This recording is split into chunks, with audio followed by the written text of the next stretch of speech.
Hi everybody, this is Will Bowen with today's Jumpstart. We're continuing our series called Masters of Life, and in this series we're talking about some of the great teachers that I would have considered, that I've gotten information from over the years, whose books or whose messages I have been privy to take in and to also then reshape my own life. Thoughts that have impacted me greatly and may indeed impact you as well, so I want to share them with you. So what I'm doing is just sharing one idea from a variety of people, and today we're up to Tony Robbins. Tony Robbins, great big Tony Robbins. In 1988, I actually went to a Tony Robbins event in Seattle, Washington.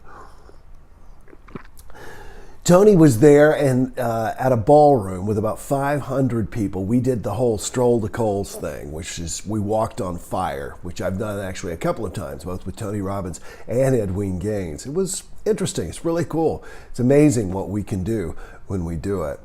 Tony and I are exactly the same age.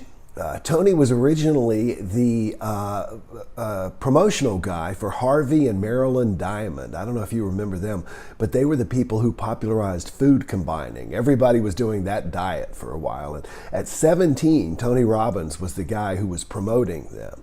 And now he's the biggest motivational person in the world by far. There's hardly anyone that's anywhere close to Tony Robbins. What I want to share with you is something that if you watch the Netflix special on Tony, Tony says, and I won't use the language he uses, but I'll abbreviate, and he says, Tony Robbins, I built this MFer, okay? I created this persona of Tony Robbins. I created it. I wasn't born this way. I wasn't born this big, bad, bombastic guy, you know? I was different than that. But I chose it. I created it. And that's what I want to share with you about Tony. Tony's primary concept for me is what is called state. What kind of a state are you in? Now let me give you an example. If you are running late this morning and you need to get somewhere, and as you go out to your car, you realize that your keys are locked inside the car, you might be in a state of panic, irritation, anger, concern. Many people walk around in a state that is not conducive to who they want to be or where they want to go. I'll give you an example, and this is not always something that people choose. It's something that we can control, but it's not something that we choose.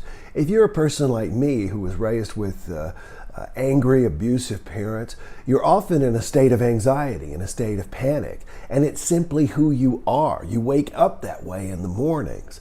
And yet, it is not conducive to helping you have happy, healthy relationships with people, to living a long life, because you're literally just revved up all the time.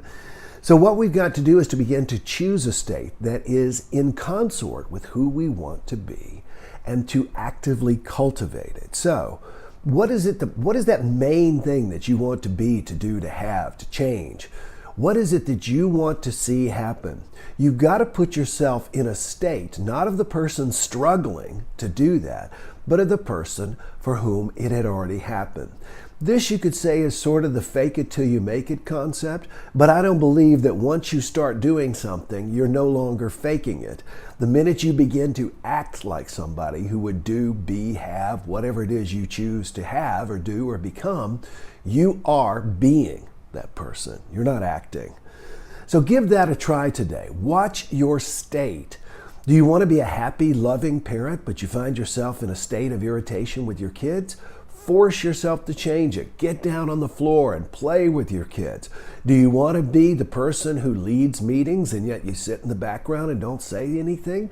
Find a way to make some sort of a comment today.